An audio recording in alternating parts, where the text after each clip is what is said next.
Quand les banques deviennent plus prudentes et que les ratios se durcissent, certaines opérations continuent pourtant de se réaliser. Pourquoi ? Parce qu'il existe des spécialistes capables de penser le financement autrement. Mon invité d'aujourd'hui est l'un de ces architectes de la dette, Philippe Bernieri, fondateur de Mosaïque, une boutique indépendante spécialisée dans le financement immobilier structuré.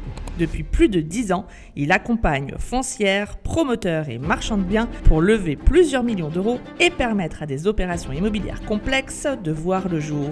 Avec Philippe, aujourd'hui, on va parler de la montée en puissance de la dette privée et de comment structurer un financement lorsque la banque dit non. La proportion du financement alternatif a fait plus que doubler dans les 10 dernières années. Et ça ne fait que s'accélérer. L'immobilier, c'est un marché de proximité. Bien comprendre son marché, de bien comprendre là où il y a des erreurs, là où il y a des problèmes, là où il y a des limites, c'est fondamental en fait.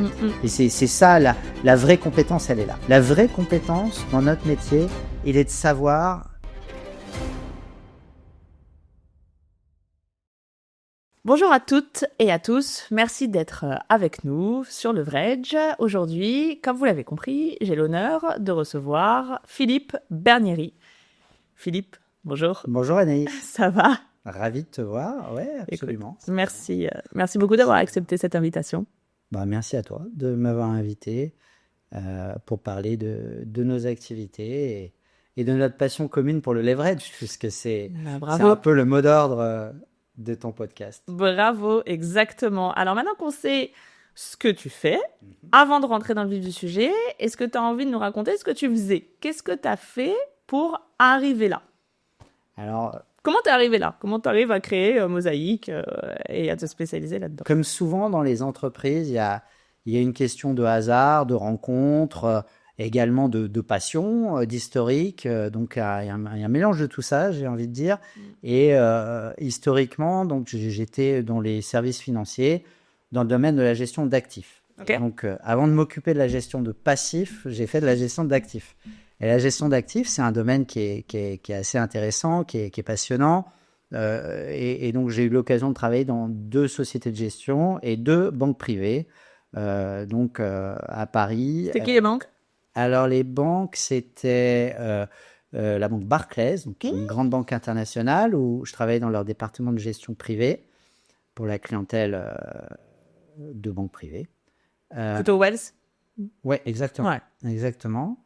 Et avant, je travaillais pour une banque entrepreneuriale qui s'appelle la banque CIS, donc qui est une banque de gestion d'actifs. Moi, j'étais dans leur département de gestion d'actifs basé à Genève et je m'occupais de portefeuilles de gestion alternatifs. Mais d'ailleurs, qu'est-ce que c'est la gestion d'actifs pour juste nos auditeurs ? Alors, la gestion d'actifs, c'est un secteur qui consiste à gérer de la collecte pour le compte de grands investisseurs ou de plus petits investisseurs d'ailleurs, dans des fonds, dans des SICAV, dans des OPCM, tous les supports de gestion qui peuvent être utilisés ensuite par des épargnants dans le cadre d'épargne retraite, dans le cadre de PEA ou dans le cadre pour des institutionnels de leur gestion de actifs passifs. Donc, tout ça est un secteur, en fait, qui consiste à gérer de l'épargne. C'est ça. D'une certaine manière. Si on veut l'expliquer simplement, voilà. C'est gérer de l'épargne. Donc, toi, ce que tu faisais, c'était ça. Tu gérais du gros épargne. Exactement. Alors ça, effectivement, j'ai fait ça pendant une quinzaine d'années sur plusieurs places financières, à Paris, à Genève, à Londres. En réalité, j'ai travaillé chez essentiellement des gérants d'actifs, donc des fonds, et dans des banques privées qui gèrent de l'épargne pour le compte d'investisseurs privés. D'accord. Donc, les premières années de ma carrière ont été vraiment focalisées sur cette partie de gestion qui est passionnante parce qu'elle est très diversifiée, permet de découvrir les marchés financiers qui sont quand même un domaine dans lequel il y a énormément de créativité. C'est ça. Pour le meilleur, parfois pour le pire aussi. Ouais. Donc j'ai vécu ça et j'ai eu l'occasion de comprendre ça de près. Et donc il y a une dimension évidemment de macroéconomie, de compréhension des marchés financiers, de relations clientèle aussi, parce que derrière des chiffres, il y a toujours des hommes. Toujours une question d'homme. Et effectivement, la gestion de l'épargne, c'est quelque chose qui nécessite beaucoup de pédagogie, beaucoup d'explications, beaucoup de mobilisation de capacités commerciales. Et donc, moi, j'ai effectivement été plutôt du côté commercial de ce secteur. Et c'est ça, du coup, qui t'a fait aller sur Mosaïque, sur la création de Mosaïque? Alors, en fait, pas précisément. Okay. Ce qui m'a incité à aller vers la création de Mosaïque, c'est plusieurs choses. Comme je te disais, il y a une question de rencontre, il y a une question de compréhension de marché. Et en fait, ce que j'ai compris en 2013-2014, c'est que le marché des banques, et les banques en réalité, c'est un marché qui était en transition pour plein de raisons. Il y avait une crise de la dette souveraine au niveau d'un certain nombre de pays européens. Il y avait donc une régulation qui était beaucoup plus forte. Il y avait un changement d'environnement, notamment dans la gestion privée en Suisse, donc la gestion privée cross-border, comme on l'appelle, de clientèle internationale, évidemment avec beaucoup de régularisation.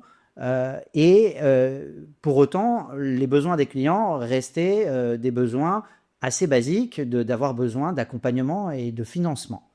Puisque le métier d'une banque, à l'origine, c'est quand même de financer l'économie. C'est bien de le rappeler. Il faut le rappeler, et c'est vrai qu'il y a beaucoup de dimensions dans le métier de la banque. C'est des métiers qui sont très fortement contraints, très fortement régulés, mais il y a quand même une attente des clients, il y a un besoin des clients derrière. Et en fait, dans l'accompagnement d'une famille qui était cliente, qui sont d'ailleurs toujours clients, je me suis rendu compte que le besoin de financement n'était pas toujours satisfait par les banques, parce que tout simplement, il y avait parfois de la complexité à appréhender un portefeuille d'actifs, il y avait des sujets parfois de devises, il y avait des sujets... Aussi avec l'opérateur. Exactement. Et donc, je me suis dit, c'est quand même assez incroyable de voir des clients qui ont besoin, qui sont des clients sophistiqués, qui sont des pros dans leur business, qui ont beaucoup de succès et qui pour autant ont du mal et doivent, et je suis sûr que tu as fait le même constat, toi qui as aussi accompagné énormément de clients dans le domaine bancaire, pour vraiment avancer dans leur business. Et là, je me suis dit, au départ, je vais les conseiller et je dirais leur donner une vue à 360 du marché bancaire. L'environnement chez Barclays, c'était un environnement qui était complexe. Et donc, j'ai quitté Barclays et j'ai monté ma petite entreprise, vraiment au départ tout seul. Hein. Donc là, on est en quoi? On est en 2013 2014, début 2014. Ok. Donc tu pars tout seul et tu te dis, il y a un trou dans la raquette, c'est ça. Je vais combler ce trou. Mais au départ, le trou, c'était réellement pour faire plus de l'accompagnement en conseil pour trouver de nouveaux partenaires bancaires. Ah. Parce que pour moi, je n'avais pas encore conscience du fait que ce qu'on appelle en anglais le shadow banking, donc tout ce qui est financement privé, je n'avais pas encore conscience de la puissance de ce modèle-là. Je savais qu'il existait dans d'autres pays, mais ce n'était pas réellement très démocratisé en Europe. Et en fait, au fur et à mesure d'accompagner des clients sur des sujets bancaires, j'ai fait ça pendant 6 mois, 9 mois. Déjà, la première mission de financement bancaire, j'ai mis plus de 6 mois à la boucler. Ah ouais. Je me suis dit, ouais, quand même. Alors, c'est une très grosse opération. Ça faisait 30 millions d'euros, donc j'étais content. Mais pour une première, c'est magnifique. Si je fais 2 opérations par an, ça va pas m'exciter longtemps. Tu vois? On va mettre du temps à arriver à l'objectif. Je me suis dit, faut que ça bouge plus. Et vu que tu peux pas changer les banques. Exactement. Et donc, de fil en aiguille, j'ai rencontré d'autres opérateurs immobiliers, donc des patrons de foncières, de marchands de biens, de promoteurs, qui avaient des besoins, mais cette fois, qui avaient des besoins où j'identifiais d'entrée de jeu que les banques n'étaient pas les bonnes personnes pour accompagner. Et comment tu avais identifié ça? En fait, parce que j'ai parlé à quelques investisseurs autour de moi, j'ai parlé à quelqu'un qui est un vrai pro du droit immobilier, un avocat avec une grande expérience, et me suis rendu compte qu'en fait, ce que les banques ne voulaient pas faire, en fait, les risques que certaines banques ne voulaient pas prendre parce que le dossier était trop complexe ou parce que C'était pas la bonne région. c'était pas la bonne région ou parce que c'était pas le bon sous-jacent, c'était pas le bon. c'est ça. Et je me suis rendu compte que certains investisseurs ou qu'il fallait mobiliser de l'argent trop rapidement. Ouais, Ça arrive souvent. ça arrive souvent. Hein, il y a un sujet qu'on travaille en ce moment qui correspond à cette définition.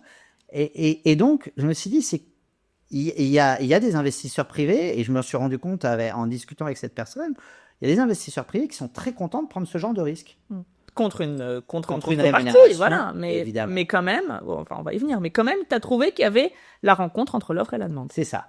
Et là, en fait, quelque part, je me suis dit, un certain nombre d'épargnants qui ont des liquidités à placer, on était dans un environnement, il faut se souvenir, en 2014-2015, qui était un environnement de taux relativement faible. Très, très bas, ouais. Avec des marchés financiers qui avaient des performances qui étaient moyennes, et avec, par contre, un marché immobilier qui commençait je dirais, à faire une reprise de cycle assez spectaculaire. Cette reprise de cycle a duré une dizaine d'années, jusqu'en 2023. Il y a eu un arrêt relativement brutal, on en a été témoin. Les choses sont en train de se repositionner aujourd'hui, mais donc ça, c'est un hasard, si tu veux. Le timing, c'est jamais quelque chose que tu peux prévoir. Mais en tout cas, je me suis rendu compte qu'il y avait de la traction dans ce marché. Moi qui étais à la recherche, je dirais, de faire de nouvelles opérations et d'accompagner des financements, je me suis rendu compte en effet que des investisseurs privés étaient capables de se mobiliser plus rapidement, avec des conditions évidemment qui étaient différentes de celles d'une banque, mais que ça pouvait correspondre à un vrai besoin du marché, dans la mesure où un certain nombre de ces besoins sont des besoins en fait qui sont transitoires. Je m'explique. Il peut y avoir un besoin d'acquérir assez rapidement un bien et par la suite obtenir un refinancement dans des conditions bancaires qui sont faciles. Il peut y avoir un intérêt à finir des travaux sur un bien pour que justement, en termes de valorisation du bien, on soit dans un cadre où on approche une banque une fois que les travaux sont finis. Donc, qui dit travaux finis dit valorisation meilleure, atteinte, valorisation meilleure, et surtout situation administrative qui a été cleanée. Voilà. Donc ça, c'est effectivement quelque chose recherché par les banques, c'est d'avoir des dossiers finalement plus simples à traiter. Et aussi, compte tenu de la mobilisation de ressources à l'intérieur d'une banque pour octroyer un prêt, parfois, certaines opérations de court terme sont des opérations en fait qui sont tout simplement pas intéressantes pour les banques.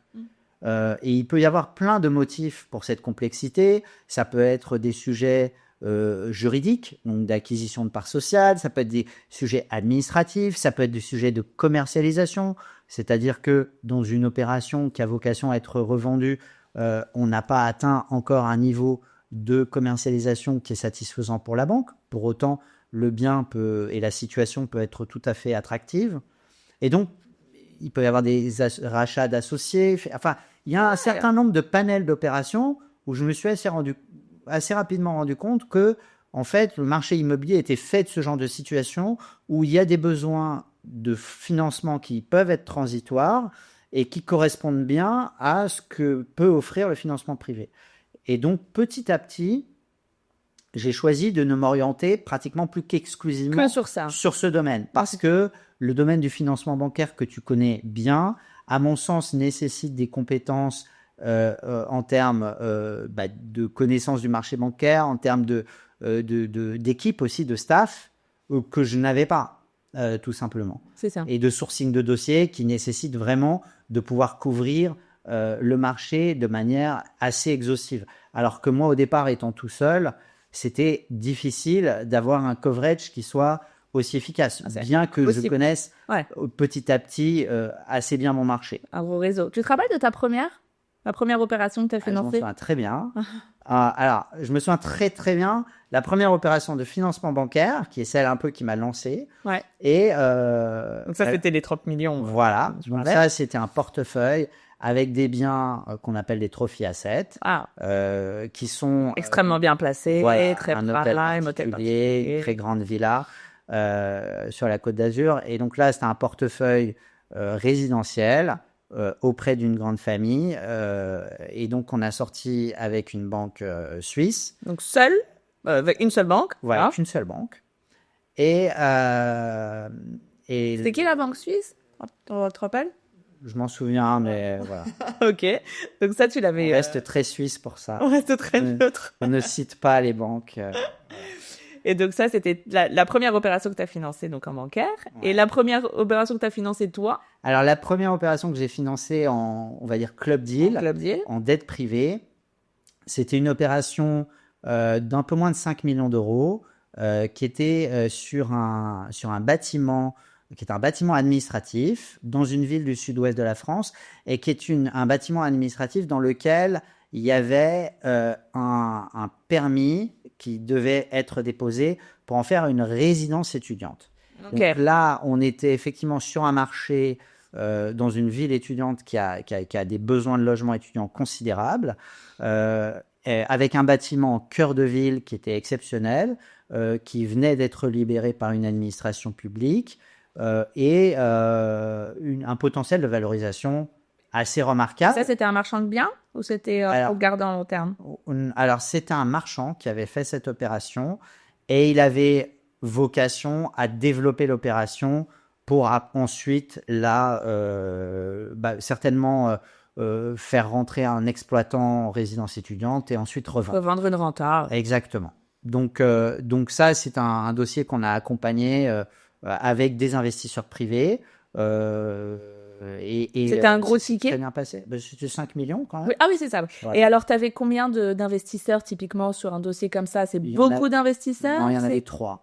Ah oui, donc c'est ça. On en avait 3. Est-ce qu'on peut juste expliquer la différence entre Mosaic et une plateforme de crowdfunding? Alors, on a une approche qui va être assez différente dans la mesure où on va pas du tout avoir une approche de volume d'opération. On va avoir une approche de coûts humains, de haute couture, sans aucune prétention, mais en tout cas, ce que l'on va souhaiter faire, c'est vraiment designer une opération qui est une opération qui va répondre à un certain nombre de critères. Donc, une grosse sélectivité, pas d'approche de volume, et surtout, on va avoir une approche qui va être, je dirais, à la fois complémentaire qui est différente du crowd et complémentaire des banques. C'est ça. C'est-à-dire que on peut être, je dirais, assimilé à du crowdfunding. En réalité, on s'adresse pas du tout aux mêmes investisseurs. C'est ça. Voilà, les types d'investisseurs sont très différents. C'est des investisseurs qui sont beaucoup moins nombreux. Donc, on n'a pas du tout cette échelle, en fait, C'est ça. que vont avoir des Crowdfunding, crowds. on le rappelle, c'est vraiment le financement par la foule, comme son nom Voilà. l'indique, avec des petits tickets très souvent. Oui, alors ils se sont sophistiqués aussi, ils se sont développés et ils ont une approche qui est intéressante d'un point de vue de l'épargnant par la facilité, je dirais, Le collecte. de collecte, Bah, 1000 par la euros, facilité 1000 euros, de souscrire. facile. Exactement. Donc ça, c'est une offre qui existe dans le marché, qui a son intérêt Exactement. pour l'épargnant. Nous, on va être parfois, je pense, sur des sujets qui sont plus techniques, plus complexes en fait, en termes D'approche risque. d'approche juridique, qui vont nécessiter beaucoup plus je dirais, de travail de fond. Et tu dirais sur le dossier. parce que tes investisseurs sont peut-être aussi un peu des sachants, donc c'est un peu facile de leur expliquer, ou alors contrairement, est-ce que c'est lié aussi à ça ou pas vraiment? Je pense pas forcément que ce soit lié à ça, parce que Tes investisseurs sont pas spécialement des sachants par ailleurs, c'est peut-être pas forcément des pros de l'IMO, c'est peut-être pas forcément ils ont des bons réflexes, c'est ça. mais ils ont pratiquement des réflexes d'equity investor, c'est-à-dire d'investisseurs en propre, c'est-à-dire des investisseurs qui vont faire de la dette parce que la dette a ce profil attractif d'avoir un rendement qui est contractuel, d'avoir quelque part un aspect opérationnel dont on est dégagé, alors que quand on est investisseur en equity dans une opération immobilière, il faut être à même de comprendre, ou en tout cas d'avoir une équipe qui est très proche du sujet, qui va faire énormément de travail sur le juridique, sur les travaux, sur l'admin. Exactement. Dans la dette, on se dégage un petit peu du sujet opérationnel, ce qui est un côté attractif pour un investisseur parce qu'il se dit j'ai un rendement contractuel. En revanche, nous qui analysons le sujet, qui le travaillons, il faut qu'on soit capable de bien le comprendre. Voilà. Et donc, c'est pour ça qu'on disait en préambule, tu me posais la question de savoir si on était investisseur. En réalité, l'immobilier, c'est un marché qu'on ne comprend et qu'on appréhende que quand on le travaille. Quand on le fait nous-mêmes. Et donc, effectivement, à ma mesure, j'ai fait un certain nombre d'opérations où j'ai pu mener des travaux moi-même ou avec des entreprises que j'ai choisies, renégocier des baux avec des équipes d'avocats et avec des preneurs que l'on a trouvés. Et donc, tout ça permet quand même de mieux comprendre le métier, de mieux comprendre le marché et d'avoir des meilleurs réflexes et une meilleure vigilance quand on nous présente des dossiers. À financer. Parce que le marché de l'immobilier a ce côté parfois actif réel on parle de présentation Instagrammable, on en a tous vu. C'est vrai qu'une très jolie présentation, des très belles photos d'un actif immobilier prestigieux auront toujours tendance à séduire. Nous, évidemment, il ne faut pas qu'on en reste là. Tu restes pas que sur la version Insta. Voilà. Tu vas regarder vraiment entre les lignes, voilà. Tu vas regarder les coulisses. C'est ça. De cette. Voilà, donc on va, et d'ailleurs au sein de notre équipe, on a des collaborateurs et des associés qui ont une approche réellement de faiseurs equity, donc qui vont vraiment dans le détail parce qu'ils ont ce réflexe de se dire ok, la structure juridique la plus adaptée, ça va être celle-là. Est-ce que le BP qu'on m'a communiqué, c'est un BP que je juge crédible? Est-ce qu'il y a des incohérences? Il faut qu'on ait cet esprit critique en fait quand on va regarder un dossier pour vraiment comprendre déjà le marché sur lequel on est, de comprendre est-ce que l'acteur avec lequel on va travailler est un acteur qui a la bonne approche, est-ce qu'il est correctement aligné avec nous, est-ce qu'il a des fonds propres, est-ce qu'il a quelque chose à perdre dans ce dossier si les choses ne se passent pas bien. Donc, tout ça, il faut qu'on soit capable de le comprendre, de l'analyser. Toi, tu vas faire un petit peu tes préconisations. Si tu reçois un dossier et que le dossier a une certaine structuration, est-ce que toi, tu vas dire le dossier m'intéresse, mais par contre, je le veux pas sous cet angle, je le préfère sous cet angle. Et donc, tu vas faire tes préconisations. Tu vas dire, moi, je pourrais peut-être vous accompagner, mais peut-être à condition de changer la forme juridique, peut-être à condition de mettre une senior, peut-être à condition de, etc. Tout à fait. Ouais, ça, c'est tout à fait. Non, ça, c'est quelque chose qu'on fait. Donc, vous avez aussi un peu une équipe d'ingénierie un peu financière. Enfin, Alors, tout à fait. Oui. Alors là, on est accompagné par des professionnels, par des avocats, par des notaires, par des contacts qu'on peut avoir dans le marché, des brokers, des asset managers qui aussi ont une expérience, un vécu sur certains actifs qui peut nous aiguiller.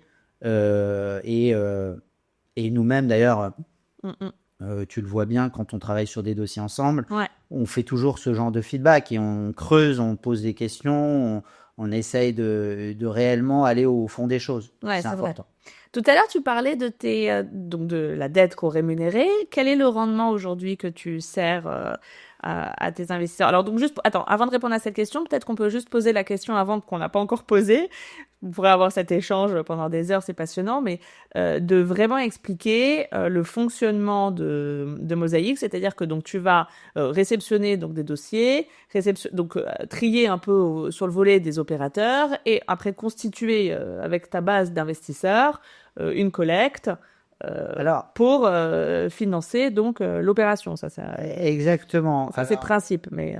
Alors, on a des investisseurs qui nous demandent des dossiers immobiliers qu'on va étudier à leur côté et en fait, ils vont avoir un rôle moteur dans le montage de l'opération. C'est-à-dire que nous, on va sourcer des dossiers. Donc c'est les investisseurs qui demandent. Voilà. Mais c'est intéressant de le prendre sous cet angle-là. Et donc, ils vont te dire, Philippe, là, j'ai vraiment besoin de déployer X. Alors, nous, on sait quel genre de dossier ils aiment. Et donc, on va faire des propositions, on va les impliquer dans le montage du dossier pour qu'il y ait je dirais une adoption qui soit extrêmement fluide et rapide. Pour que tu vises dans le mille. Exactement.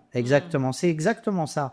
C'est-à-dire que nous, quand on va avoir quand des emprunteurs nous présentent des projets, on va analyser le projet, on va dire votre besoin, il pourrait être satisfait de telle manière.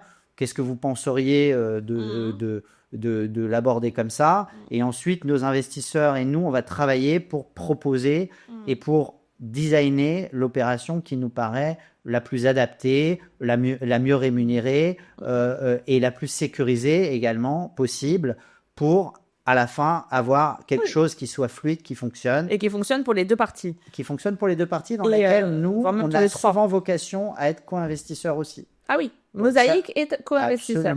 Absolument. Et je pense que ça, c'est vrai que c'est quelque chose qui vient sans doute dans l'historique que je peux avoir d'investisseurs qu'on appelle dans des hedge funds, où les fondateurs sont toujours impliqués dans leurs fonds, et qu'à la fin, quand on fabrique quelque chose, il faut pouvoir... Tout à fait.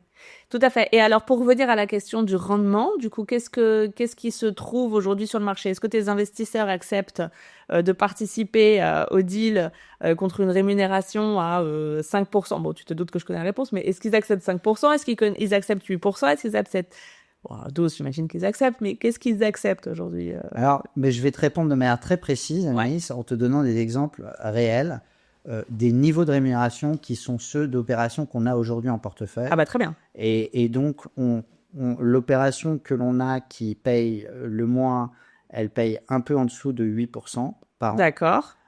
Et l'opération qu'on a qui paye le plus, elle paye autour de 18% par an. Voilà. Alors ça, c'est hyper intéressant. Donc, alors pourquoi 8 et pourquoi 18? En fait, c'est une question d'appétit pour le risque, c'est une question de situation. Donc, on peut imaginer que 8, c'est extrêmement bien placé, trophy asset, extrêmement prime, très bel opérateur. On peut imaginer que c'est quelque chose comme ça. Alors, c'est le cas, mais c'est également aussi, en termes d'investisseurs, des demandes de rendement qui ne sont pas exactement les mêmes que celles que peuvent être la demande d'autres investisseurs. En fait, les investisseurs, ils ont aussi leur échelle de demande en termes de rendement. On sait qu'il y a des investisseurs qui sont extrêmement demandeurs de rendement et d'autres qui sont moins gourmands, qui sont plus capables d'appréhender des tailles parfois plus importantes, mais avec une récurrence de revenus plus longue, alors que certains investisseurs privés vont préférer des opérations réflexes, des opérations beaucoup plus petites, beaucoup plus niches, beaucoup plus spécialisées, sur des montants inférieurs, mais avec une mobilisation qui peut durer que quelques mois en réalité. Que court terme. Parce qu'une opération, et là il y a un fondamental qui est incontournable, c'est qu'une opération immobilière, à la fin de la journée, ça doit être une opération qui est rentable. Pour être rentable, elle ne peut pas supporter un financement à 18% pendant 5 ans. Trop longtemps, c'est impossible. Pendant 3 ans, même pendant 2 ans, c'est très compliqué. Donc en réalité, les opérations qui payent le plus, ça va être des opérations en règle générale qui sont les plus courtes. Mais c'est celle qu'on va refinancer très vite en fait. Très vite. En réalité, là, tu arrives en bridge quand tu fais ça. C'est exactement. D'ailleurs, c'est une de nos caractéristiques. C'est quelque chose que l'on aime bien faire puisque notre ADN, il est réellement là. Il est sur du bridge et il est sur du financement de transition. C'est ça. De transition. On peut juste dire 2 mots sur le bridge parce que c'est vrai que j'ai dit bridge, mais peut-être que tout le monde ne connaît pas le principe du bridge. Alors le bridge, ça vient du mot anglais bridge, qui est un pont. Et c'est une image que assez souvent les anglo-saxons sont très imagés dans leur langue. Et le pont, en fait, ça décrit une situation de relier deux situations au milieu desquelles il y a un vide, en fait. C'est ça. Et donc le vide, il peut être très souvent lié à une temporalité qui nécessite d'avoir un financement qui joue ce rôle de bridge, qui va permettre d'amener l'opération à un stade où un financement de moyen long terme est faisable. Va être mis en place. Et je peux donner l'exemple d'opérations qu'on a fait ensemble, où nous, Audit & Coverage, on a sollicité Mosaic, car on avait travaillé donc pour vraiment donner une image et pour expliquer, on avait travaillé sur une dette bancaire, ou une senior, donc la dette bancaire qui est l'issue la plus favorable pour l'opérateur parce que c'est celle qui effectivement coûte aujourd'hui la moins chère. Et donc on avait travaillé sur cette solution sur un pool de banques, donc plusieurs banques. On avait syndiqué plusieurs banques pour financer une opération. Il se trouvait que les délais étaient très courts. Et que donc, on allait avoir du mal à signer dans les temps. Et donc, on a cherché à bridger avec toi. Exactement. On avait fait ça, je sais plus quand, l'année dernière. Et on avait cherché à bridger avec toi parce que tu avais une rapidité d'exécution à trouver le même montant que la banque. Et tu as orchestré cette opération en 1 mois, un petit peu plus, en 5 semaines, je crois que c'était. Et donc, on savait quelle était notre sortie, c'est ça. parce qu'on savait que 5 mois après maximum, tu allais être remboursé, Exactement. parce que la banque allait finalement mettre en place le financement. Et effectivement, donc l'opérateur n'a pas été lésé, il n'a pas perdu son opération parce qu'on a tout de suite trouvé un plan B. Tout à fait. Et c'est souvent, c'est exactement, c'est une bonne description pour nos auditeurs parce que cette opération, en fait, c'est une situation qui n'est pas du tout exceptionnelle en fait dans le marché. Exactement. C'est une situation qui se retrouve beaucoup et qui se retrouve beaucoup auprès d'une grande variété d'investisseurs immobiliers. Ça n'est pas que des marchands ou des foncières de taille petite ou moyenne qui ont ce type de problème. Il y a des grandes foncières qui ont ce type de problème, il y a des fonds de private equity qui ont ce type de problème. Moi, au moment où j'étais en train de tâtonner au départ dans le marché de la dette privée, j'ai aussi fait des opérations avec des fonds de private equity et de dette privée et j'ai découvert ce monde-là et en fait, je me suis rendu compte que juste à une échelle différente, ces gens-là ont exactement les mêmes sujets que ne peuvent l'avoir des patrons de foncières moyennes à Paris ou en province. Et donc ça, c'est quelque chose d'ailleurs que l'on voit dans la maturation de ce marché, c'est qu'il y a une beaucoup plus grande variété aujourd'hui d'investisseurs qui fait appel à la dette privée. Et alors juste, est-ce que on peut revenir sur le sujet des investisseurs ? Bon, alors j'ai compris, il y a des investisseurs à peu près qui acceptent 8, ceux qui sont... Est-ce que si on devait les mettre dans des paniers, quels seraient ces investisseurs ? C'est qui les investisseurs qui acceptent 8 ? Alors on va pas vraiment mettre dans des paniers, mais tu vois l'idée. Est-ce que c'est des institutionnels ? Est-ce que ça peut être des investisseurs vraiment personnes physiques ? Est-ce que c'est Il y a quoi un ensemble de typologies d'investisseurs. Il y a des institutionnels, il y a des sociétés de gestion qui font du crédit déjà, mais qui aiment bien le profil crédit avec un collatéral immobilier. Donc, l'immobilier fait partie des actifs qu'on appelle les actifs réels. Hein. Bah oui. Et donc, au même titre que des éoliennes ou qu'un certain nombre d'actifs réels, l'immobilier, c'est un domaine qui peut générer du rendement locatif, qui peut générer de la plus-value. Une fois quand on fait des opérations value-add, donc des opérations créatrices de valeur. Et donc, tout ça s'inscrit dans un cycle où finalement la dette privée permet de capter une prime de liquidité. Et cette prime de liquidité, c'est la prime que l'investisseur est rémunéré pour finalement immobiliser son argent. Et donc ça, effectivement, les demandes d'investisseurs vont être variées.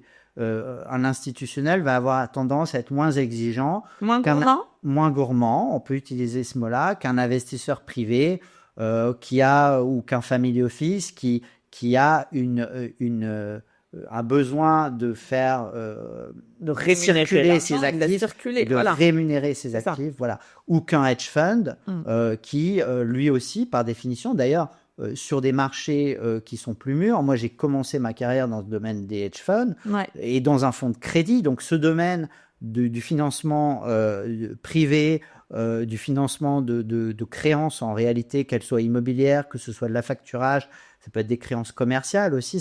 C'est tout un secteur qui m'a interpellé dès mon plus jeune âge, quelque part. Dès que j'avais une vingtaine d'années, je me suis dit, c'est assez étonnant de voir les primes de liquidité qui peuvent être exigées par des investisseurs dans ce domaine-là.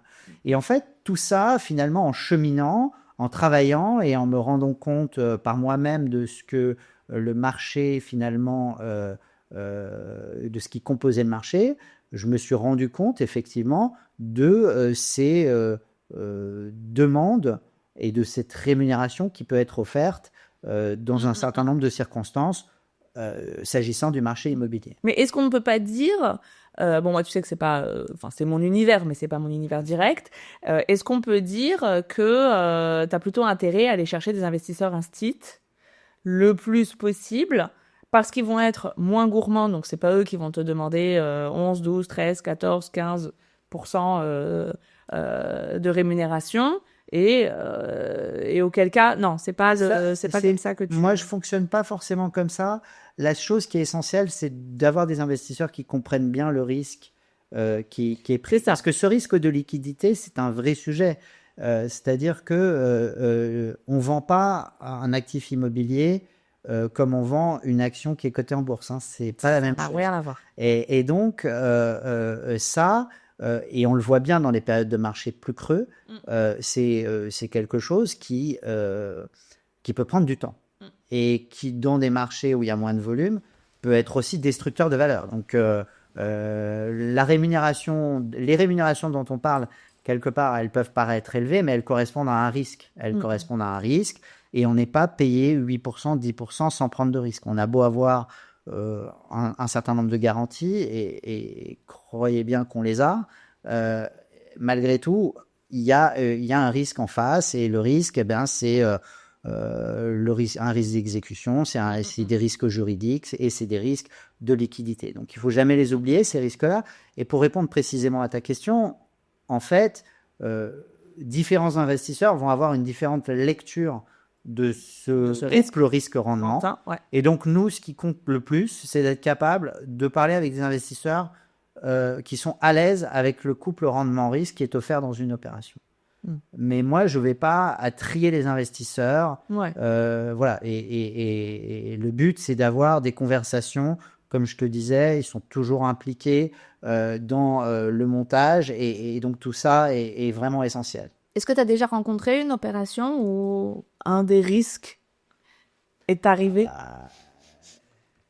Ça nous arrive souvent. Ça nous arrive. Alors, ça nous arrive souvent. Mais le risque, ça nous arrive souvent. Le risque... Virgule, l'année dernière, vous est arrivé un peu. Ça nous arrive. Effectivement, sur 10 ans de recul d'opération, ouais. Globalement, on a plutôt très bien fait notre travail parce que le nombre d'opérations qui ont connu des problèmes, des casses, ils sont relativement très faibles. Ça se compte même pas sur les doigts d'une main. Bah, bravo. En revanche, il est clair que certaines des opérations aujourd'hui qui nous posent des problèmes et qui sont en recovery, qui nécessitent une attention importante de notre part, elles nous font nous questionner sur est-ce qu'on avait vu ce risque, comment on l'avait apprécié. Et la vérité, c'est que il y a certains risques que l'on avait souvent vus, mais qu'on n'avait pas mesuré correctement, en fait. Ou alors tu l'avais vu, mais tu avais décidé peut-être de l'occulter parce que l'opération était tellement belle au final que... ça peut arriver. Honnêtement, ça peut arriver. Et c'est arrivé dans une opération qui est en ce moment qu'on est en train de traiter dans ce domaine-là. Il y a parfois un risque. Alors, il y a parfois des risques qu'on n'a pas vu venir, honnêtement. Ouais. Certains risques qui, d'ailleurs, de l'aveu de certains de nos conseils, des risques où il y a une contestation sur un titre de propriété qui arrive après l'acquisition, alors que rien n'indiquait que ce risque-là pouvait survenir. C'est quelque chose d'honnêtement extrêmement rare. Et effectivement, le problème, c'est que ça immobilise le bien. Et donc, on parlait de la liquidité, ça, c'est un sujet. Ça, c'est un des risques qu'on a observé. Et c'est quelque chose... Alors, en effet, là, c'est quand même pas de chance. On est en train de le traiter. Ouais. Et heureusement qu'on a pas mal de garanties et que qu'on est bien entouré pour faire ce travail-là, parce qu'honnêtement, c'était difficile de voir venir. Les autres sujets, et ça, je peux en parler honnêtement, l'autre sujet qui nous a causé effectivement une opération qui est aujourd'hui effectivement en défaut, c'est une opération dans laquelle il y avait un certain nombre de risques immobiliers liés à la structuration juridique, liés à un certain nombre d'aspects qui pris dans une opération qui était lancée logiquement, fonctionnait correctement. Et en réalité, le marché de 2023 a fait le tri entre les opérateurs, et le travail qui devait être fait n'ayant pas été fait, ça s'est révélé être un risque effectivement que nous devons gérer aujourd'hui en réalité. Donc ça, des opérations par rapport à la simplification de la structure juridique, par rapport à la gestion de certains contentieux autour du bien, eh bien, doivent se gérer. Et aujourd'hui, c'est à nous de les gérer. Et autant de marchands de biens que de promoteurs, que de foncières, où tu as remarqué qu'il y avait quand même des opérateurs qui s'en sortaient quand même mieux que d'autres, ou alors qui maîtrisaient peut-être mieux le sujet que d'autres, ou parce que toi, tu accompagnes les trois, en réalité. Oui. Alors oui, ce que l'on a observé, et ça c'est pour le coup, c'est un domaine où on a eu, je pense, réellement une bonne lecture du marché, c'est que dès l'été 2022, on a préféré n'accompagner que des promoteurs, parce que la promotion est un domaine sur lequel il y a d'énormes besoins de financement, et effectivement le BFR d'une opération de promotion est tel que le financement court terme, il est indispensable à la promotion. Sauf que, effectivement, dans ce domaine-là, on avait identifié que le marché au niveau des particuliers était en train de ralentir fortement, et que donc l'écoulement du stock de promotion allait être beaucoup plus compliqué. Difficile. Voilà. Et donc, on a décidé à ce moment-là de ne faire plus que des opérations avec des ventes en bloc. D'accord. Et ça a été, je pense, extrêmement salutaire, parce que ça nous a permis que les dossiers se passent très bien, parce que à part ça, les dossiers étaient très bien travaillés.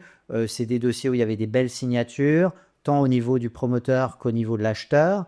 Et donc, en réalité, les opérations, elles ont été livrées, vendues. Nous, on a pu être remboursés. Voilà. Donc, dans les temps complètement. Peut-être parfois avec 1 ou 2 mois de retard. J'allais dire, les investisseurs immobiliers reconnaîtront cette touche d'humour qu'on peut avoir, parce que en réalité, la plupart des problèmes qu'on peut avoir sur nos dossiers, c'est des problèmes qui sont liés à la gestion du calendrier. Et effectivement, il arrive assez régulièrement qu'on nous demande de proroger une ligne pour 6 mois, pour 9 mois, parce que effectivement, le marché fait que voilà, il n'y a pas de science exacte. Et ça, tu le fais. Ça pose pas de problème tant que le reste fonctionne, que les alignements d'intérêts sont là, que le BP a été respecté, que les investisseurs ont, que le sponsor immobilier a fait le travail pour lequel on lui avait fait confiance. Je vois pas de difficulté à créer ou à consentir à un certain nombre d'aménagements. Faciliter ça fait partie du métier. Ouais. Mais pour répondre à ta question, c'est vrai que cette lecture du marché, on l'a bien eu en 2022-2023, je pense.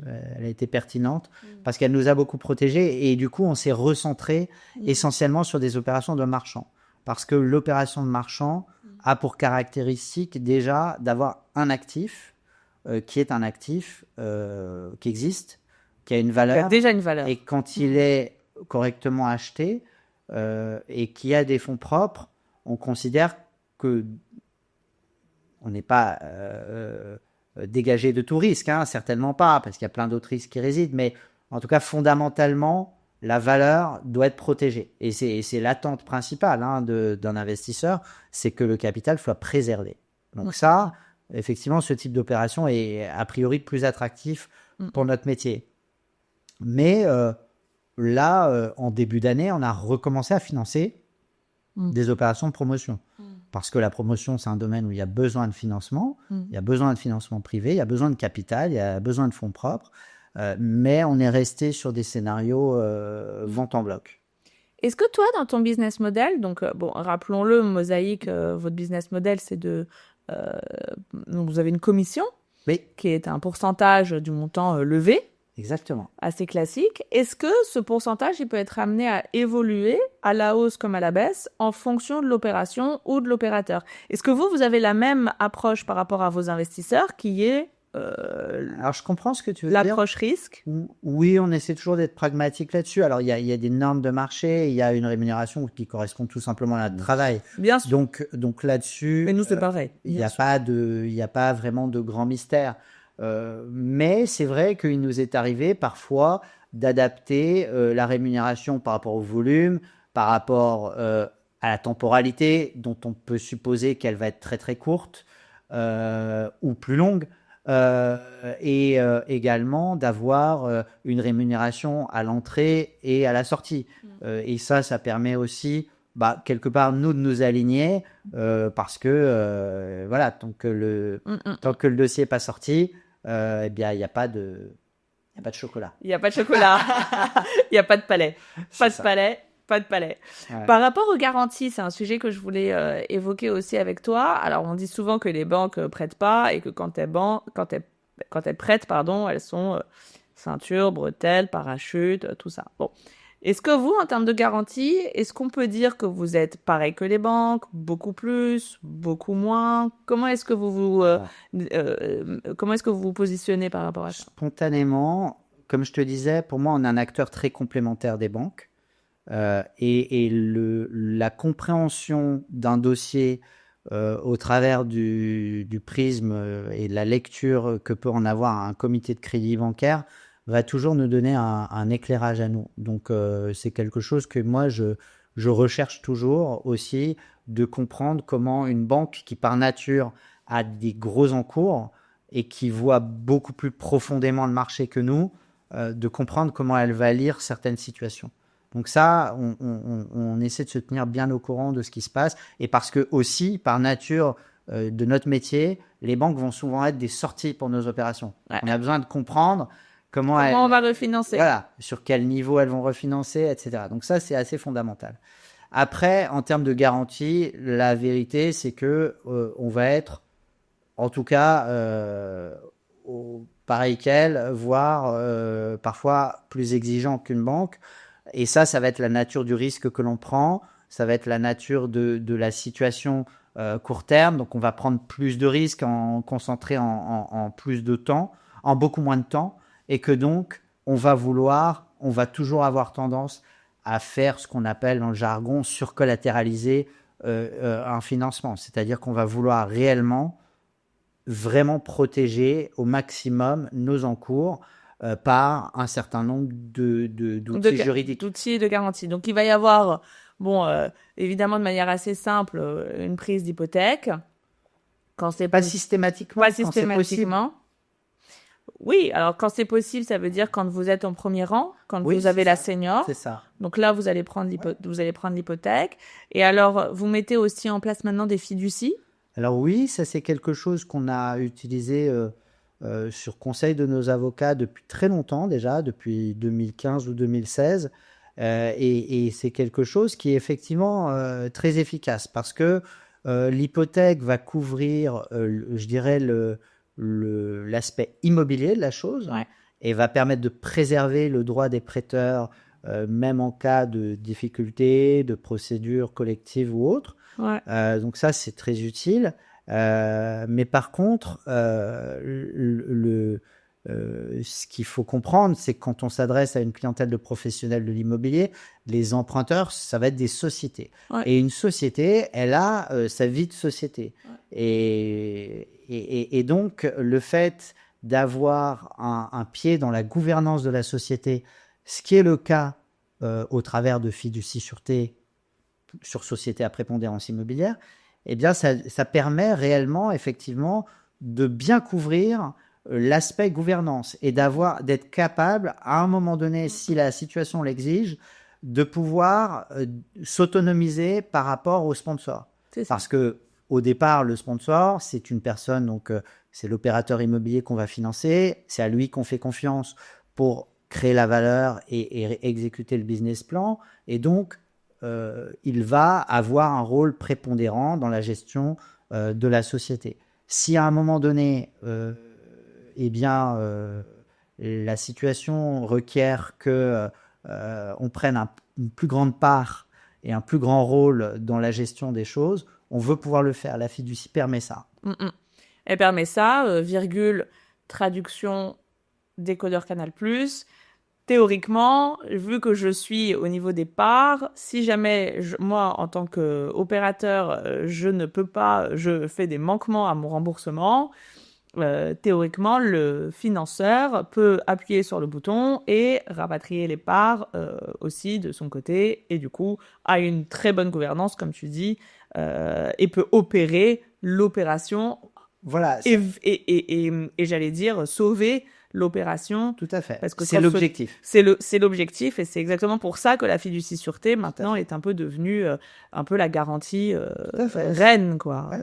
C'est quelque chose qui est recherché par les investisseurs. C'est quelque chose qui est plus compris. D'ailleurs, c'est même utilisé dans le domaine bancaire, puisque en fait, en banque, il y avait ce type de dispositif. Ou ce type de logique qui était déjà exploité dans ce qu'on appelle les crédits baux. Donc, le crédit bail immobilier, il y avait vraiment un transfert de propriété. Là, finalement, il y a un transfert temporaire de la propriété pendant la durée du prêt. Et donc, les fiducies sont bien utilisées aujourd'hui, de plus en plus, dans le cadre de financement structuré bancaire, dans le cadre de situations complexe. Avant, les banques voulaient l'utiliser qu'à partir d'un certain haut niveau d'encours. Et maintenant, c'est vrai que ça s'est vraiment démocratisé. Maintenant, à 2-3 millions, tu peux mettre en place une fiducie, quoi. Quand avant, c'était impensable en dessous de 10-15 millions. Ça se démocratise. Alors, c'est pas un coup de baguette magique. Il faut avoir de la lucidité par rapport à tous ces dispositifs. Nous, c'est un dispositif qu'on connaît bien et qu'on a utilisé et on en a réalisé une ou deux, donc on comprend bien les tenants et les aboutissants, mais c'est très protecteur, c'est très utile, c'est très efficace, et donc de ce point de vue-là, il y a un vrai plus dans le financement alternatif à utiliser ce type de dispositif. Et je vais te dire, même les opérateurs, du coup, moi je suis vraiment côté opérateur, parce que c'est eux que je finance, et donc je recherche et je structure des financements pour eux. C'est aussi dans ce cadre-là qu'on travaille ensemble. Mais quand je parle à des clients, qui sont donc les opérateurs, il n'y a plus du tout de problème avec la fiducie. C'est-à-dire qu'à une époque, c'était un petit peu difficile à digérer, c'était difficile à expliquer, c'était difficile à comprendre. Aujourd'hui, ils se disent, si moi j'arrive à... C'est devenu un standard de marché. C'est exactement ça, c'est devenu un bon standard de marché. Et ce que je voulais te demander aussi, c'est si on peut expliquer, pour les personnes qui nous écoutent, est-ce que c'est encore possible aujourd'hui que tu te mettes en MEDS au-dessus de la senior, qui va donc être la dette bancaire, et que donc la banque va dire, moi évidemment, je prends mon premier rang, je prends ma garantie hypothécaire. Est-ce que ça existe encore que tu te positionnes? Voilà, ok. Bien sûr. Donc on le fait. On le fait. Et à quelle hauteur de LTV est-ce que tu arrives à... Ça va dépendre en termes de LTV. Est-ce que c'est possible de financer 100%? Non. Voilà, donc ça, ça c'est clair que non. Ça, c'est clair que non. Ça, on part en courant. Voilà. Mais pourquoi? Mais dis donc, l'opérateur ne veut pas mettre 1 euro? Non, ça marche pas. Donc tu vas demander quoi? Toi, tu peux financer. Disons que si je te demande une MEDS qui va couvrir, la banque va me faire une LTV à 80%, considérons qu'on est très fort et qu'on trouve 80%. Il n'y a plus beaucoup de place pour la MEDS. Il n'y a plus beaucoup de place pour la MEDS. Bon, j'ai quand même 20% encore à couvrir. Ouais. Sur les 20% que j'ai à couvrir, est-ce que toi, tu vas pouvoir prêter 50% de ces 20%, 80% de ces 20%? Je vais te dire, ça va dépendre des garanties qu'on a. Alors, si on n'a que cette garantie-là... T'as pas la garantie, t'as pas l'hypothécaire. Non, mais si on n'a que cette situation, que cet immobilier-là, ça me semble quand même spontanément assez juste. Ouais. Après, si on est dans une situation où... il y a une création de valeur qui est très importante et qui a malgré tout un alignement en termes de fonds propres de la part, parce que 20%, si ça représente quelques centaines de milliers d'euros ou si ça représente déjà quelques millions d'euros, c'est pas du tout la même chose sur un gros immeuble. Bien sûr. Et si on est sur une opération où il y a un terme qui est assez court et où il y a une sortie qui est visible, qui est documentée, qui est compréhensible, à relativement court terme, on est capable de prendre des risques Alors, sur des niveaux D'LTV important. qui peuvent être importants et qui peuvent être compatibles avec ce que tu viens de me dire. Donc, parfois marginalement au-dessus de 80%. Mais c'est vrai que spontanément, c'est des cas exceptionnels. Ouais. C'est-à-dire que c'est des cas où on comprend qu'il y a vraiment, ça va être un quicker, quoi. Ça va être un aller-retour, hein. Ça va être quelque Ça chose va être un bridge, ça va être... Voilà. voilà. Donc ça, pourquoi pas. Et il faut que l'opérateur soit sérieux. Ouais. Il faut qu'il ait un vrai alignement d'intérêt avec nous, donc que ces 10% représentent quelque chose de significatif. Pourquoi pas. Mais spontanément, on va plus travailler sur des mezz qui vont être compatibles avec des seniors qui représentent 50-55% et où on va faire entre 55 et 75. Et les 25, ça va rester des vrais fonds propres. C'est ça. Des vrais fonds Du propres. vrai hard cash. Voilà. Pas Pas de quelque chose d'inventé ou d'injecter la veille du closing de la part d'un autre prêteur. Voilà. J'entends. Comment est-ce que toi, tu vois l'évolution du financement alternatif? Alors, évidemment, ça, c'est une question qui nous préoccupe pas mal parce que c'est le marché dans lequel on évolue. Moi, je suis rentré, comme je te l'expliquais, modestement, vraiment à tâtons dans ce marché pour comprendre déjà ce que je faisais en essayant de bien m'entourer, de bien comprendre, de parler avec des vrais spécialistes juridiques, de monter des opérations avec des grands acteurs, du private equity, d'autres investisseurs privés qui sont parfois des références dans ce marché aujourd'hui. Et donc, tout ça m'a forgé une conviction. Et la conviction, finalement, c'est celle que ce que j'avais observé quand j'étais chez des gérants de hedge funds et qui se faisait de manière commune en Angleterre et aux États-Unis, qui sont des marchés historiquement qui sont beaucoup moins intermédiés par les banques que le marché pan-européen et le marché français, qui bénéficie d'un environnement bancaire qui est stable et qui est bien fourni. Je me suis rendu compte que la complexité qu'il y a dans le marché allait requérir davantage de prêteurs privés. Ça, c'était mon postulat de départ. Et ce postulat, je dirais, depuis la création de Mosaic, donc depuis un peu plus de 10 ans maintenant, depuis 11 ans, n'a fait que se confirmer. Dans la mesure où ce qui était un marché, le marché français, si on prend, mais il y a des statistiques qui sont comparables en Allemagne, en Espagne, en Italie, ou en tout cas dans les marchés du financement immobilier, où les banques représentaient autour de 90% des encours de crédit. Aujourd'hui, on est, et donc à peu près 10% pour d'autres solutions, dont la dette privée, dont le prêt privé.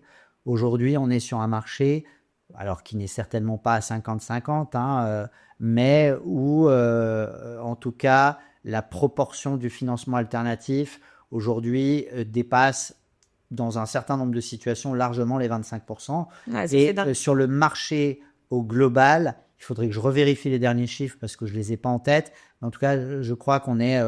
la proportion du financement alternatif a fait plus que doubler dans les 10 dernières années. Et ça ne fait que s'accélérer. Alors, je dirais, aujourd'hui, c'est devenu commun. D'ailleurs, les institutionnels ne s'y trompent pas. Les grands allocataires d'actifs font appel de plus en plus à de la dette privée. Et ils investissent davantage en dette privée. Parce que elle a cet attrait d'être entre de l'investissement coté et de l'investissement non coté, private equity, où on a le blocage des fonds, ce qu'on appelle des lock-up, pour parfois 3, 5, 7 ans. Trop long terme. Long terme, donc ça, c'est des horizons d'investissement de long terme.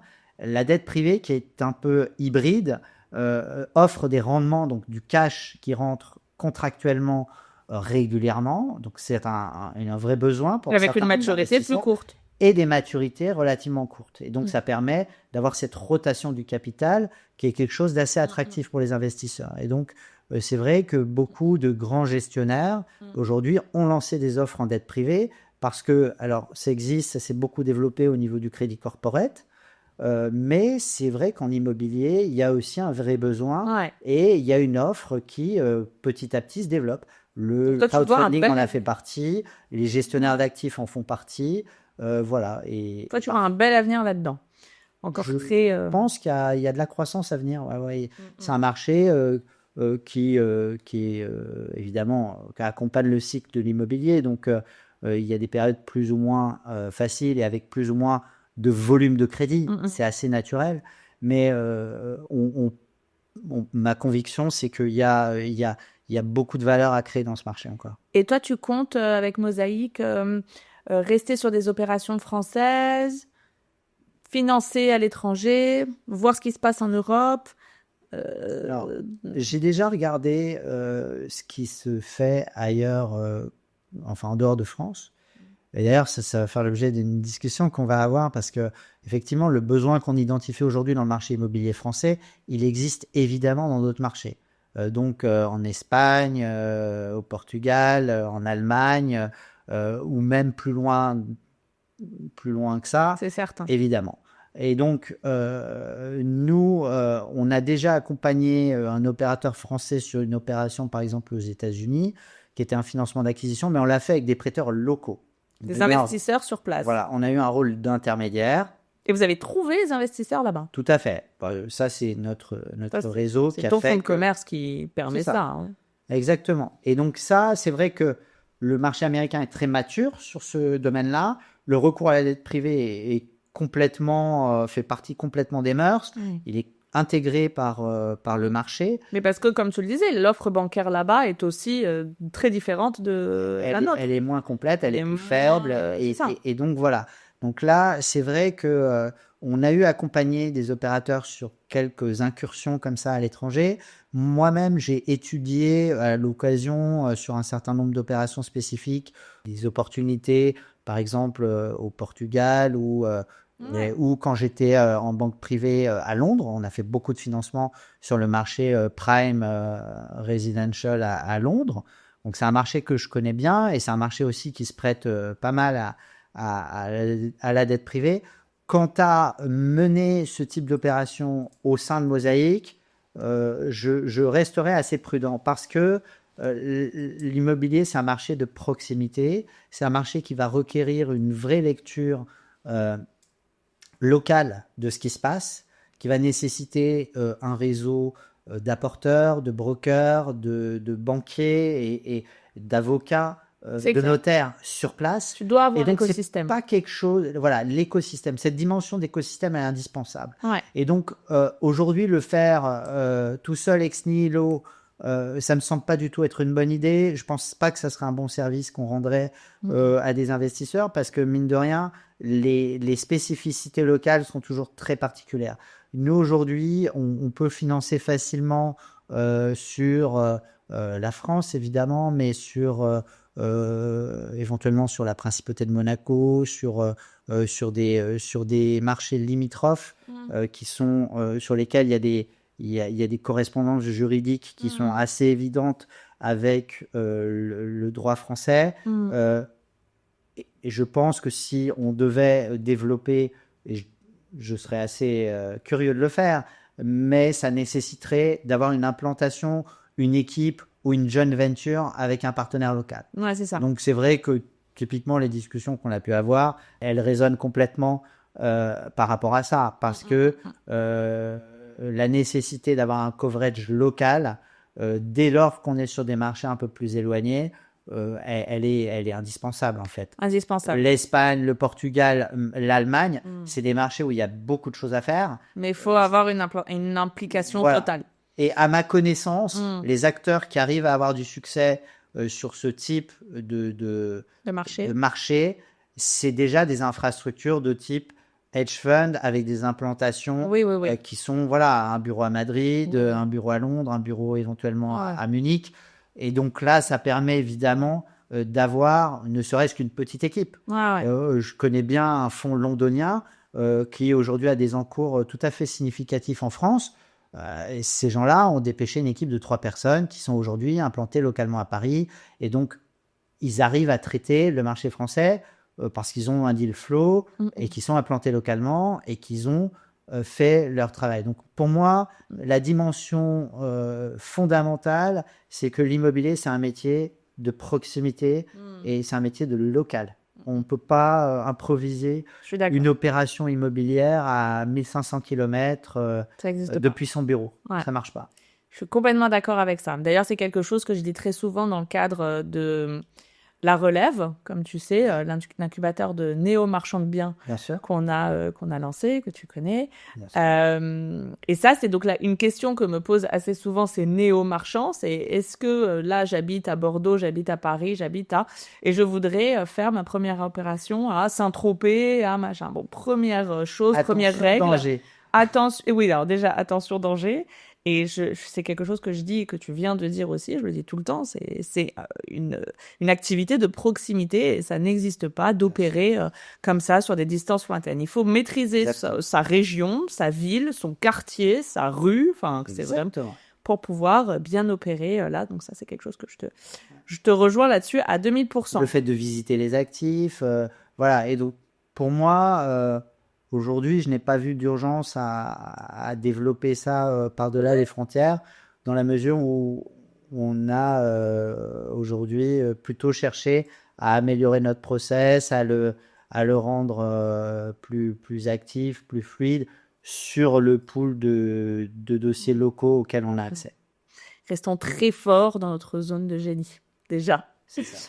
Par rapport à ton positionnement, donc on va peut-être pas voilà, donc j'ai compris par rapport à la géolocalisation, mais ton positionnement par rapport à des enjeux type ESG, transition énergétique, tout ça, et comment est-ce que vous vous positionnez Alors c'est une bonne question parce que c'est devenu un buzzword ESG et c'est devenu évidemment une préoccupation qui est naturelle de n'importe quel citoyen. Ouais. Alors évidemment n'importe quel acteur économique. Et l'immobilier, c'est un pan important de l'économie et par ailleurs, c'est un pan très important par rapport à tout ce qui est consommation d'énergie. On sait tous qu'un logement énergivore, enfin la différence entre un logement énergivore et un logement écolo-friendly, qui a été rénové, qui utilise des matériaux d'aujourd'hui, voire un bâtiment à énergie passive ou positive, puisque ça existe. Eh bien, c'est quelque chose qui fait une grande différence. C'est quelque chose qui fait une grande différence. Et donc, dans la mesure où nous accompagnons le financement de marché immobilier, c'est évident que... Vous participez à ça. Voilà. Beaucoup des sujets qu'on va traiter vont être des sujets de CAPEX, de rénovation, et donc... De travaux. Voilà, de travaux. Et donc, naturellement, je dirais, cette dimension, elle est assez implicite dans ce qu'on va faire.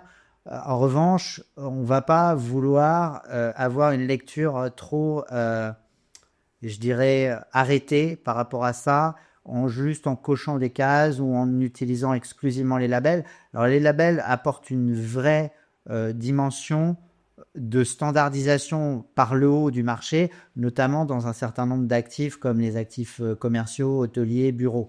Mais il ne faut pas non plus exagérer.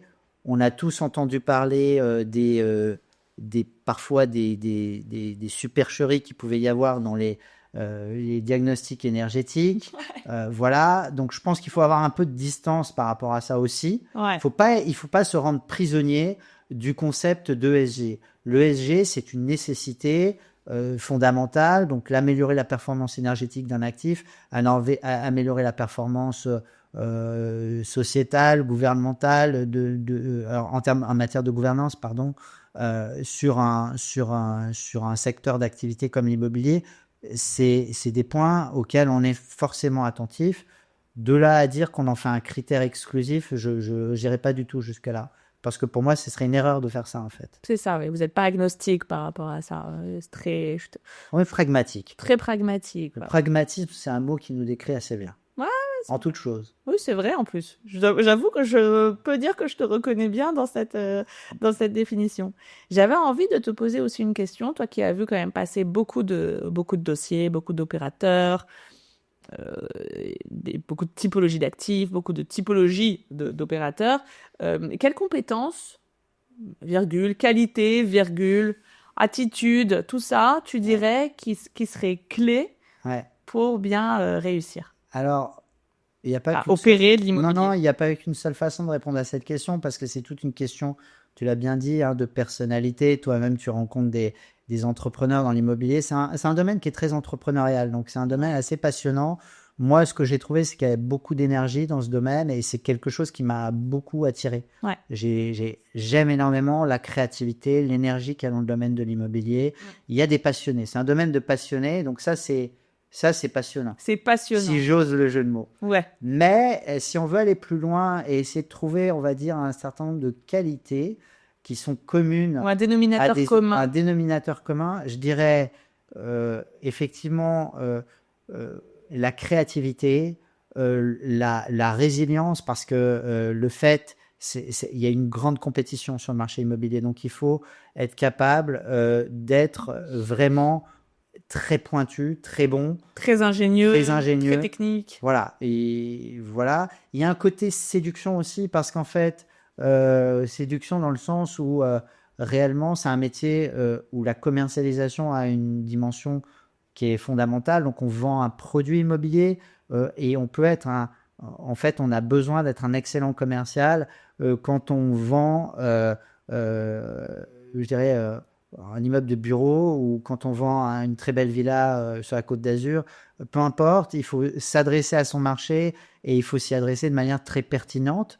Et donc, le fait d'être un bon commercial me semble être une qualité indispensable pour un opérateur immobilier. Et après, il y a les dimensions, et ça, c'est vraiment passionnant.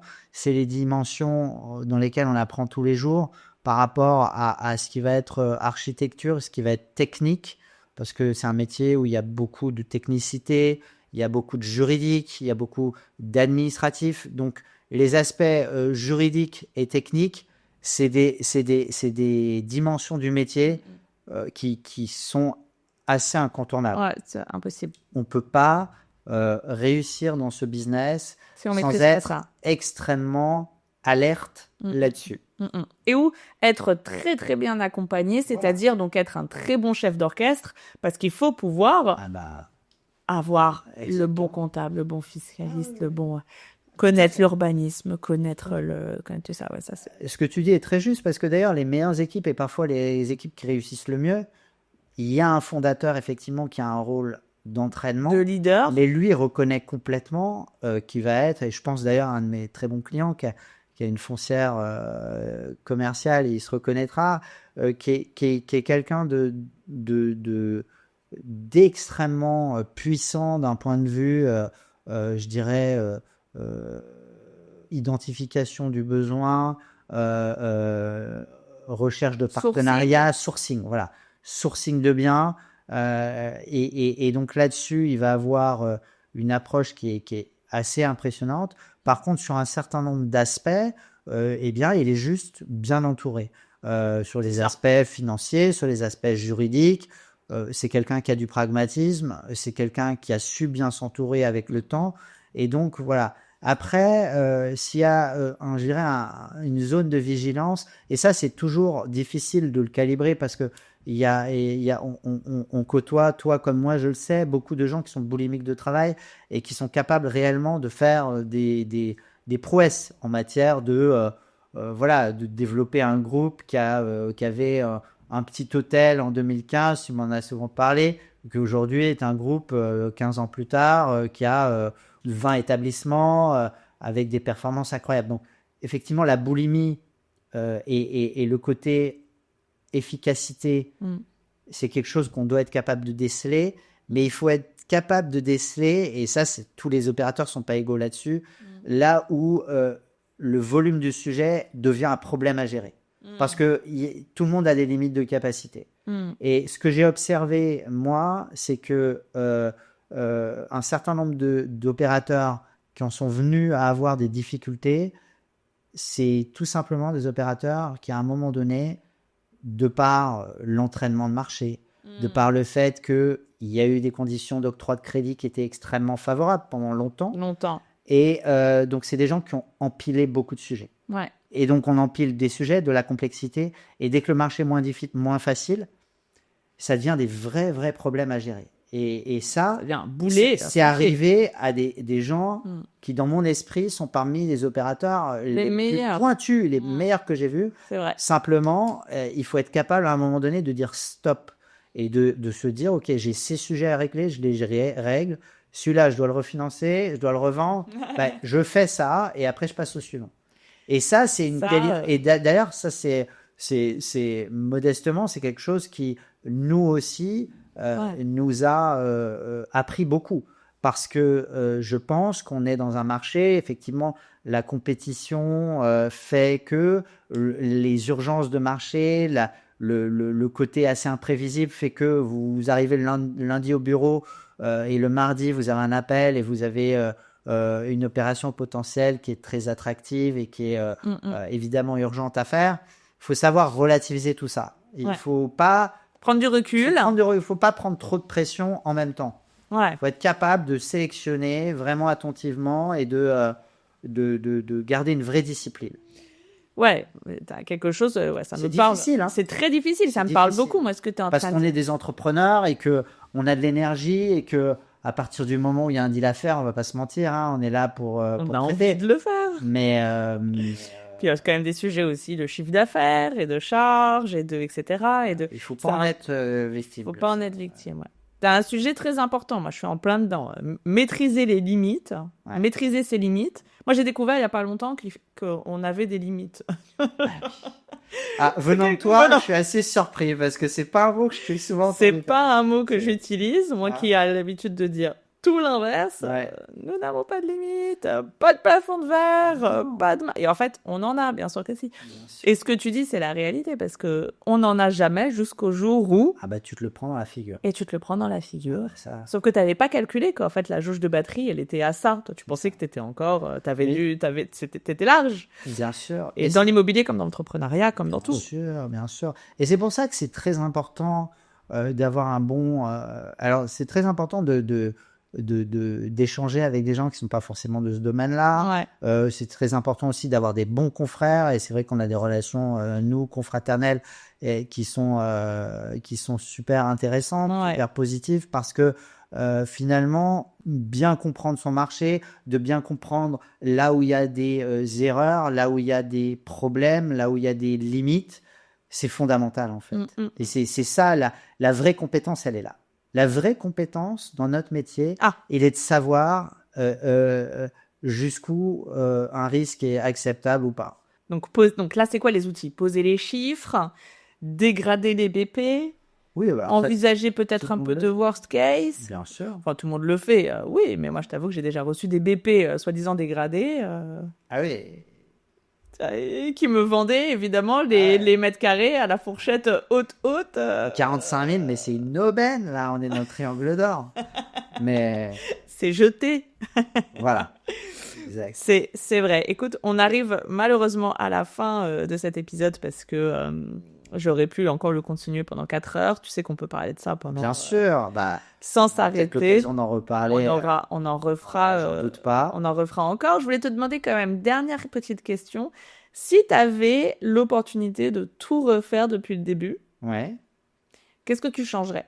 Alors, c'est une question effectivement qui est intéressante. Je pense, ce que je changerais, c'est que j'oserais recruter une équipe plus tôt. Ouais, être moins seul. Voilà, c'est quelque chose, j'ai été beaucoup comme un one-man show pendant longtemps, et c'est quelque chose qui est appréciable, et j'ai toujours travaillé avec des bons partenaires, donc quelque part, je ressentais pas forcément cette solitude, mais c'est vrai que le fait de construire une équipe, c'est quelque chose aussi qui est vraiment satisfaisant dans la mesure où il y a déjà une vraie complémentarité de compétences qu'on vit au quotidien. C'est quelque chose que... voilà, chacun comprend son rôle, le fait au mieux. C'est pas quelque chose de facile, hein, et c'était pas quelque chose de spontané chez moi, mais c'est quelque chose que je dois dire avec le temps et un petit peu de recul, j'apprécie de faire. Et je sais, par exemple, j'ai eu pas mal d'admiration pour Romain et toi, dans la mesure où j'étais impressionné de voir à quel point vous êtes développé vite et avec une équipe. Là, je me suis dit quand même, il faut pas semblant, quoi. Et non, mais c'est vrai. Merci. Non, mais c'est pas du tout une flatterie, hein. C'est vraiment quelque chose. Et je sais que certains savent faire ça spontanément. C'est logique parce qu'ils ont peut-être plus d'expérience de l'entrepreneuriat et que pour eux, à un moment donné, les journées font 24 heures, on veut se développer, on recrute. Voilà. C'est ça, et c'est toujours une question d'effet de levier, en parlant de leverage. Le leverage, c'est la vie. La dette, c'est la vie. Merci Philippe, la Mais dette, c'est la vie. tu Mais as là, raison. c'est actionner un levier. Opérationnel. C'est ça, c'est un levier Dans une opérationnel. entreprise, le levier opérationnel, il passe forcément par le recrutement et par le bon recrutement. Alors ça, c'est un autre sujet, évidemment, et c'est un sujet qui est fondamental. Mais la conscience du levier opérationnel, c'est quelque chose de fantastique. Et on peut rester une petite PME que l'on est, tout en comprenant qu'avoir une équipe de quelques personnes, c'est pas du tout pareil que d'être tout seul. C'est Pas du tout la même chose. Moi, j'ai... Et qu'on travaille bien mieux quand même Ouais. en équipe parce que chacun est plus responsable à son niveau et parce qu'il y a tout simplement, il y a des choses que, en fait, c'est du temps mal utilisé parfois de faire un certain nombre de choses soi-même tout seul. Avoir Quand une on se rend compte utilisation de ça, écologique de son énergie. exactement. Il faut être RSE aussi au niveau de soi-même. Au niveau de soi-même, c'est ça. Voilà. Hein. Et de ses propres compétences, d'avoir conscience de ses limites, de savoir ce que l'on fait bien, Ouais. ce que l'on fait moins bien, ce qu'on est capable, voilà. Et effectivement, ça c'est un aspect, je pense que j'aurais aimé peut-être faire plus tôt Ouais. ou en y réfléchissant, qui aurait été sans doute salutaire. Mais voilà, après l'histoire est faite comme ça. Moi, j'ai beaucoup de respect pour les personnes qui entreprennent et qui réussissent seules ou en ayant commencé seules. Ah bah, Beaucoup de respect. Je trouve que c'est vraiment très dur. C'est un autre, pour moi, c'est encore un autre level de l'entrepreneuriat. la vraie page blanche, ça je peux te l'assurer. Ah bah, Page blanche, bah oui. j'appelle des copains à Genève. Et ils me disent, viens là, on a un bureau libre, viens avec nous, on va t'aider. Et hop, on commence. Et on commence, et j'ai bricolé dans mon coin, et j'ai passé mes coups de fil, je me suis arraché, je rappelais les banquiers, je voyais des anciens clients. T'as fait ton des cold clients. call? Le cold calling, c'est une génial. école. Hein. C'est une école. Hein. Moi, j'adore. C'est une école, il faut être capable de faire ça pour développer une boîte, c'est indispensable. Hein. Ah, c'est indispensable, ça c'est sûr, ça c'est sûr. Donc voilà, c'est vrai que c'est des bons souvenirs aussi. Canon. C'est vrai. C'est comme ça qu'on crée aussi notre histoire et qu'on crée notre ADN et qu'après on embarque une équipe et c'est ce que tu as fait. Tu as embarqué ton équipe en fonction de tout ce que tu avais construit autour de toi et tu l'as très bien fait et merci pour cet échange. Philippe, c'était très très intéressant. Nous, c'est évidemment un sujet qui nous passionne. J'espère que cet échange vous a plu. Si vous avez des questions, que vous avez envie d'aller un petit peu plus loin, parce que c'est vrai que parfois on s'oublie, on parle avec notre jargon, parfois j'y pense et je me dis attends, faut qu'on explique, mais si jamais il y a des questions, je le dis à chaque fois, n'hésitez pas à nous les poser en commentaire, vous avez beaucoup de facilité pour nous trouver. J'espère que ça vous a plu et je vous dis à très bientôt pour le prochain épisode dans Leverage. Ciao.